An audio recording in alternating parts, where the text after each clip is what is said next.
অনেক সময় আমাদের কাছে অনেক সিস্টারদের কোয়েশ্চেন আসে যে এমন কোনো বই যদি সাজেস্ট করতাম যেখানের মধ্যে মেয়েদের রিলেটেড ফিমেলদের রিলেটেড মমিন নারীদের রিলেটেড কোনো ফিকের বিষয়গুলো যদি একসাথে সামারাইজ করা পেয়ে যেত তাহলে খুব অ্যামেজিং হতো।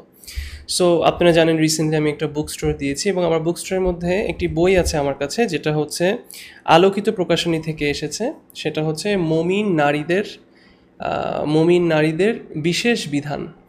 এই বইটা খুবই ইন্টারেস্টিং একটা বই, ভেরি অ্যামেজিং বুক। এটার কারণটা হচ্ছে ফার্স্ট অফ অল এটা লিখেছেন ডক্টর সালেহ ইবনে ফাউজান আল ফাউজান এবং এটার সম্পাদনায় আছেন ডক্টর শেখুনা ডক্টর আবু বকর জাকারিয়া হাফিজাহুল্লাহ।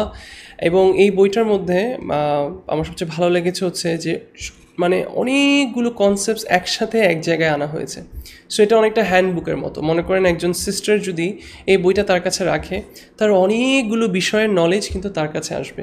এটা বিয়ে রিলেটেড বলেন, এটা মেন্সেস রিলেটেড বলেন, এটা হাজ রিলেটেড বলেন, এটা পর্দা রিলেটেড বলেন, মাহারামের বিষয়, লজ্জার বিষয়, হায়ার বিষয়, অনেকগুলো বিষয় এখানের মধ্যে গ্যাদার করা হয়েছে। সো আমি বিশ্বাস করি যে প্রত্যেক মমিন নারীর এমন একটি বই তার কাছে থাকা উচিত। আসলে একটা বই হচ্ছে আমাদের জন্য অনেক বড় একটি অ্যাসেট এবং একটা বইয়ের মধ্যে যে নলেজটা পাওয়া যায় এটা অনেক বেশি ভ্যালুয়েবল আমাদের জন্য। সো আমি এই বইটা সবাইকে রেকমেন্ড করবো ইনশাআল্লাহ বিইذনিল্লাহ। মমিন নারীদের বিশেষ বিধান, আলোকিত প্রকাশনীর। ইনশাআল্লাহ বিইذনিল্লাহ আমাদের বুক স্টোরে এটা পাবেন, আমি নিচে লিঙ্ক দিয়ে দিচ্ছি। তো আজকের জন্য বুক রিভিউ এটাই। জাযাকাল্লাহু খাইরান। আসসালামু আলাইকুম ওয়া রাহমাতুল্লাহ।